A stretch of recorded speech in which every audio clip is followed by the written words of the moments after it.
What I'm going to do is I would like to talk to you guys about texture. Hey guys, welcome back.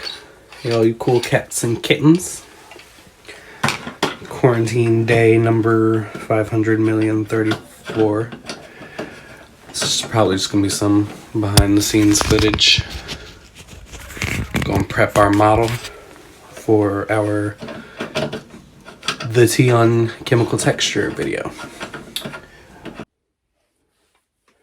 Alright guys, sorry I actually had a phone call from my beauty school babe Mavis.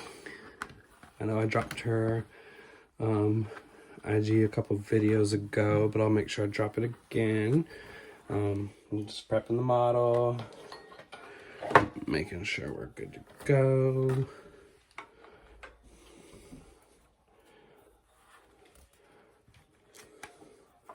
It's been a long time since she's been dealt with, so don't follow my lead on this one, y'all.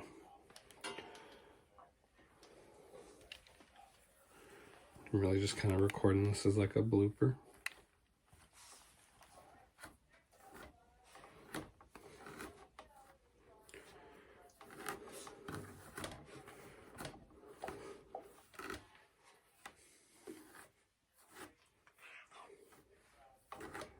Aren't you just cute?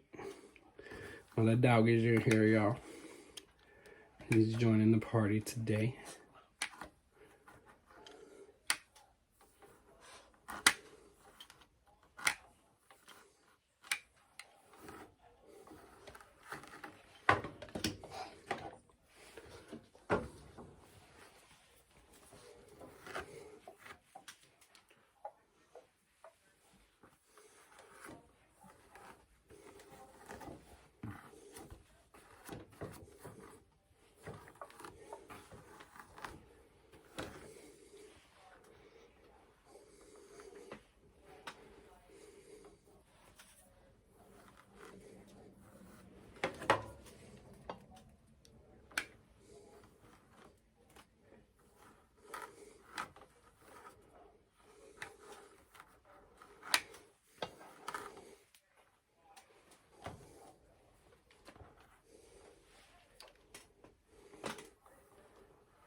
I'm gonna give her some nice face framing. Probably really nice curtain fringe. Cause yeah, why not?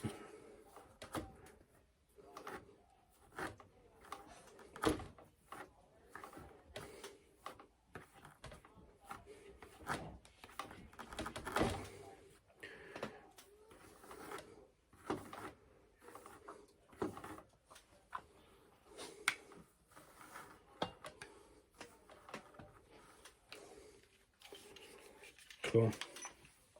Alright guys, well, I'm really hot because I just sat here and blowed and did that for a minute now. So I'm gonna cool off.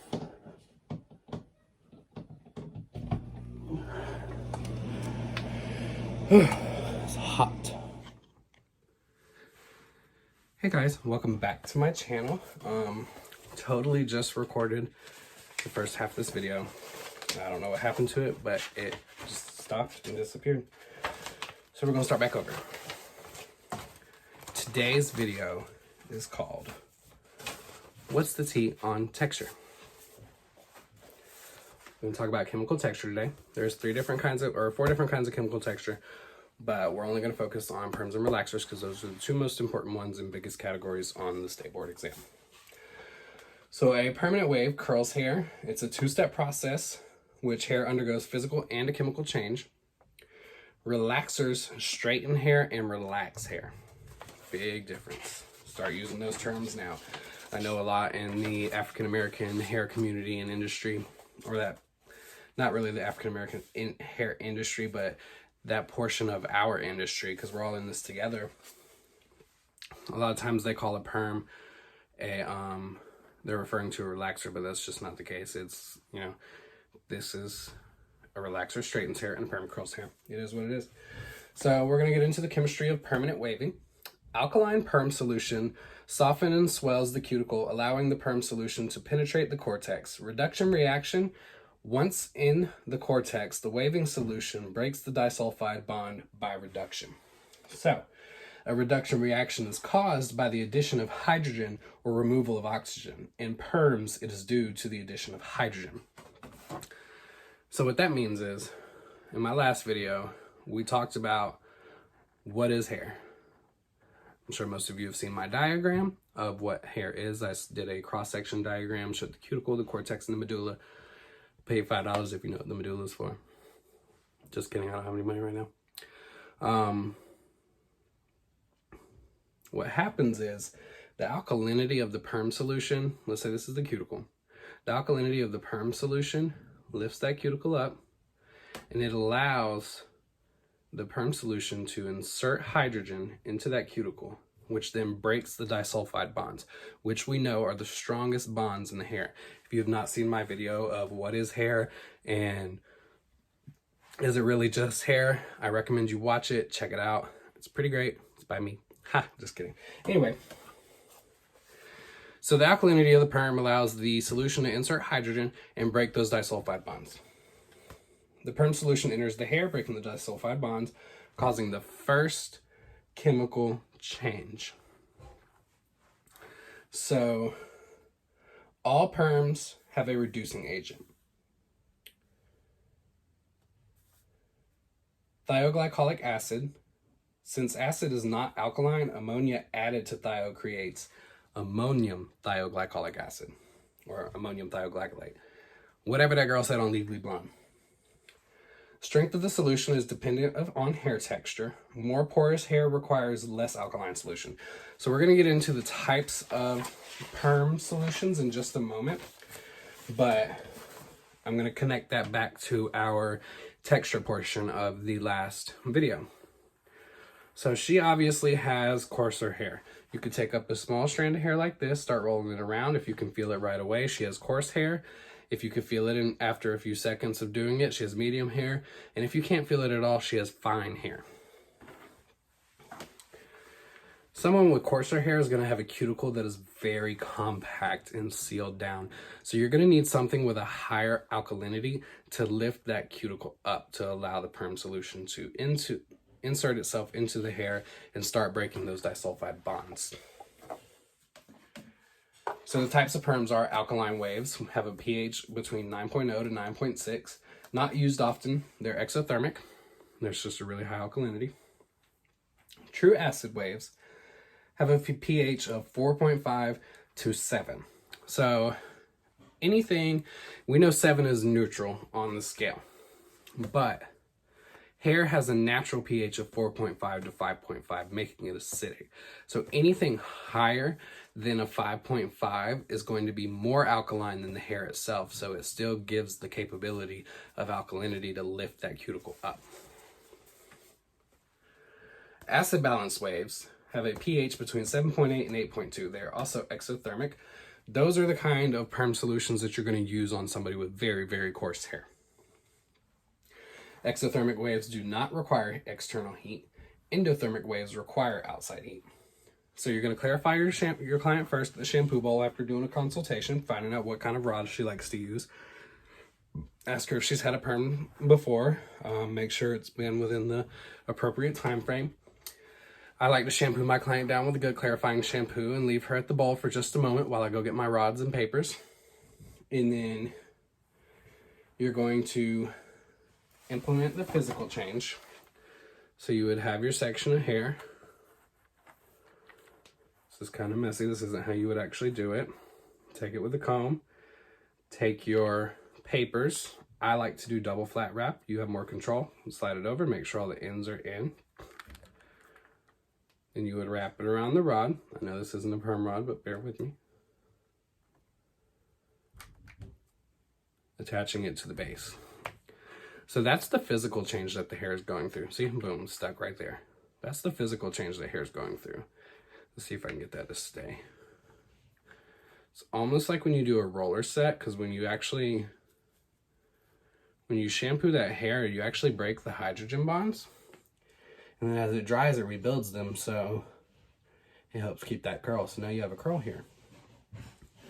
And that's what a perm would produce. Anyway. And then you have your chemical solution. So you apply your chemical solution, and you're going to let it process. Usually check within the first 10 minutes or double check with your manufacturer's instructions. Then you're going to check each section just to see if there's an S pattern. You'll see it in the hair. I can't really show you because I don't have any rods. Then you're going to rinse the solution for 5 minutes, and you're going to neutralize all your rods after you rinse that solution for 5 minutes. Process that for 5 to 10 minutes, and then rinse it out again. So, neutralization and over-processed hair. Rinse perm for 5 minutes with warm water, never hot water. Towel dry the hair, blot the rods, and then neutralize. Rinse the solution for 5 minutes. Neutralization occurs because when you apply that neutralizing solution, what it's going to do is it's going to remove the hydrogen atom with oxygen. So that's your other chemical change. So your physical change is with the rod, and then your chemical change is whenever your perm solution goes into the cuticle, after it goes into the cortex through the cuticle, breaks up all those disulfide bonds. And then your neutralizer is going to go in there, take that hydrogen bond out, and then it's going to help rebuild about 55% of the disulfide bonds. So not all disulfide bonds are rebuilt. Anytime you want to do a preliminary test curl, you're going to do it on top of the head, above the ear, and at the nape. Over-processed hair, since the hair is stronger at the scalp, it's going to be curlier at the scalp and straighter at the ends. But under-processed hair is going to be straighter at the scalp and curlier at the ends because the hair at the ends is much weaker than this new, fresh growth of hair. If you go to page 616 in your Milady book, it will tell you some safety precautions. So now we're going to get into relaxers in just one moment. Y'all get to meet Miss Naomi. She's shagalicious. She's got a lot of movement in her hair.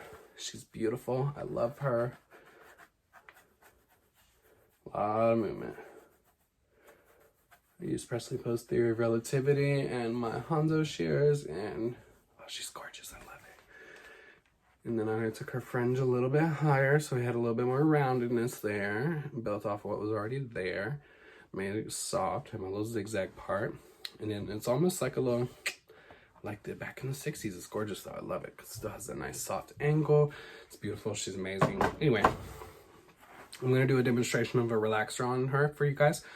I'm going to split the half down in the center, split it open. Then I'm going to take one subsection on each side. I'm going to have the camera down with the light on it, so that way you guys can see exactly what I'm doing.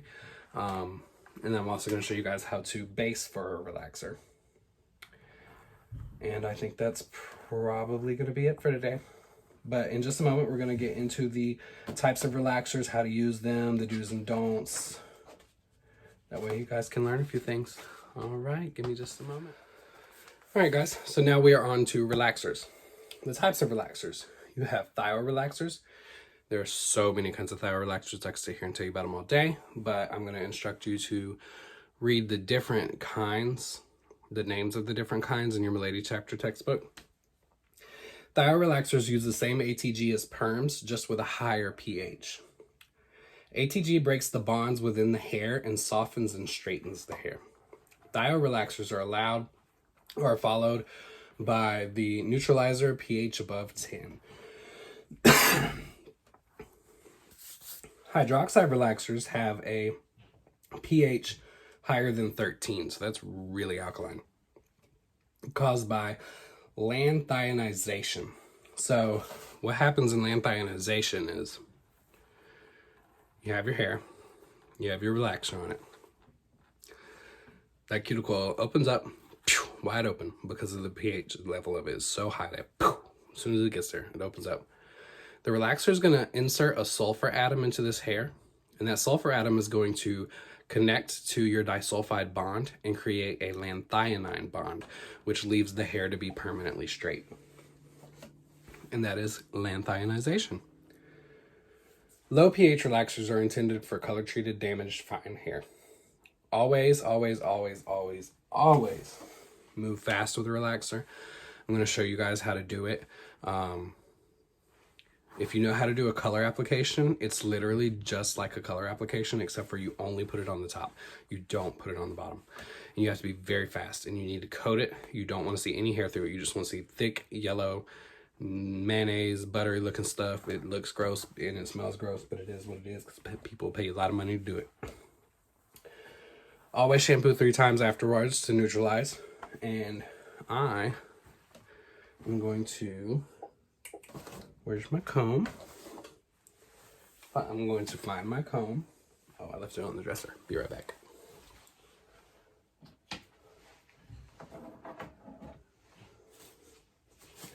I had fun cutting her with these 2 shears.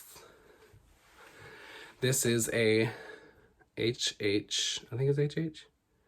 Yes, HH14T, otherwise known as the Shimata. We'll get more into depth with scissors and why I use my scissors the way I do when I do some haircut demonstration videos. And this is my 13T, my Hanashi Aru. It's nice. They're both beautiful texturizing shears. If you'll notice, I mean, these are a little bit scary. They're not that bad though. But yeah, they're wonderful. I love this shear. It creates wonderful visible texture. It's a great shear to have in your toolkit, as well as the VT1 and VT2. But like I said, we'll get more into those shears whenever I do my haircuts with you guys. So I'm going to drop you guys down.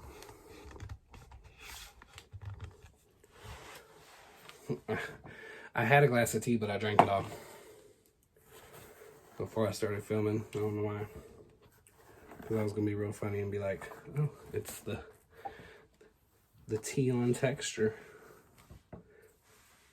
I hope whoever just heard me say that laughed at it.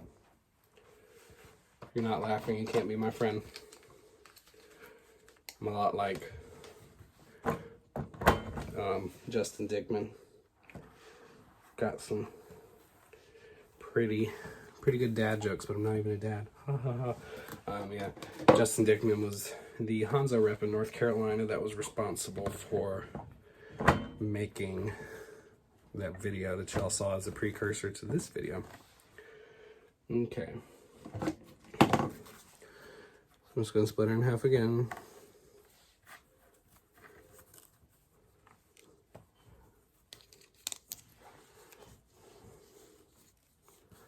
And clip that side out the way. Like I said, guys, this is just a demonstration on how to apply a relaxer.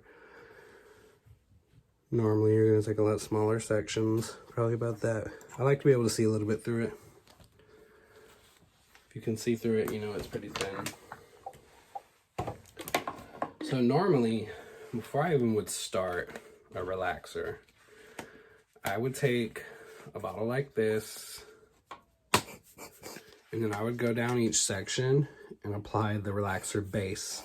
And then I would lift, I'd put my nozzle in there, pull it out, boom, new section. Put a little bit there, put it up under, lift out, boom, new section. So most relaxers are gonna require that you use a base. I know this parting is a little messy. Normally you're gonna take cleaner partings, but I'm at home sitting at my vanity applying something sitting down. This is against the cosmetology Bible. You're never supposed to sit down and do hair. This is awful. I'm just kidding. It's just not my preference. I'm gonna move my shears. You know, get conditioner on them.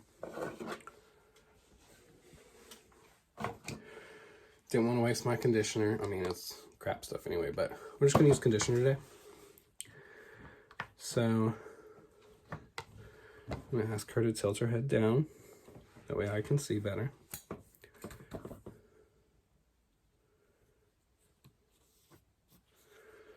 Always use the butt of the brush to pick up a section. So I accidentally had a little bit too much hair. So we're going to take some of our relaxer. We're going to apply it gently. So most of the time, somebody's going to come in with probably like 1 inch to 2, hopefully less than 2, of regrowth. So you're just going to apply it on there. This is conditioner, so it's hard to do it the proper way, but you can kind of see what I mean. You want a thick layer there. And then Take your brush, pull in, put in, pull out. That's a little too thin. Obviously, you know, it would be more precise, but I'm having to do it from the side so you guys can get a good angle.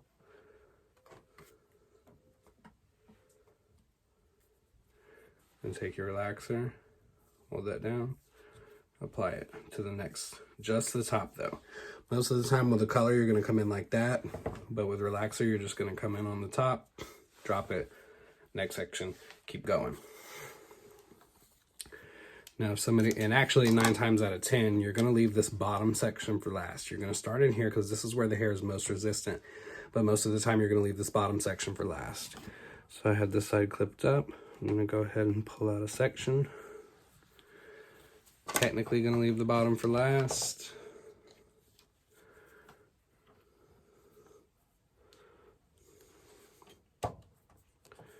So with a virgin application, you're actually gonna start a little ways away from the roots because the body provides heat.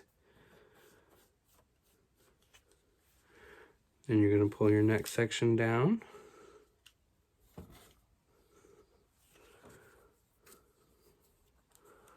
Apply mid-shaft. And then you're going to come, and then let's say, all right, that was the last section. And you're going to come in, pick up, well, pick up, do the roots because you're going to be wearing gloves, or the ends because you're going to be wearing gloves. Then tap the root. Next one. Pick up, hit the ends because you're wearing gloves. Tap the root. Boom, next section.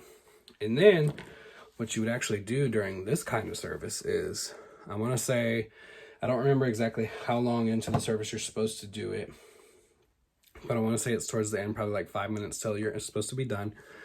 You're going to come through with your comb. You can take each section and you're going to smooth it out with your comb. Hold it, smooth it with your comb. And that's going to create, that is going to relax the hair.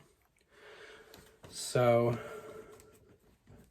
normally I think it's like 20 minutes you would run it, and after your 20 minutes is up, you wash it out, wash it 3 times with your neutralizing shampoo, whatever your manufacturer recommends. That's really what it is. I want to thank you guys for tuning in today. Really hope you enjoyed it. I hope you learned something from this. If y'all want to see something different, if there's something specific y'all want to see, also please keep in mind, this is my only mannequin right now. So I can't really get into cutting yet, but as soon as I can get into cutting, we're going to do some pretty beautiful things. Her hair was already so short that I couldn't do much with it. And she already had the fringe area, and Lord Jesus fix it. Well, anyway, I want to thank you guys for tuning in. I hope you guys learned something. Reach out to me. Check out the links below. I'm going to drop the education links again. I need to work on the Milady thing, so I will probably post it on my social media. I'll also drop my Instagram down below as well. I hope you guys enjoy. I just said that, but it is what it is. I just want to look at Miss Shagalicious because she's gorgeous. Like, look at that. It's just like, boom, volume. She's got a little click. Boom, click. I could connect that a little bit more. Maybe it's just because of how her hair was. No, that's good. I can see it. Cool. Well, thank you guys. Say bye to Miss Naomi with her Shagalicious. Well, thanks for tuning in on Texture. Color next.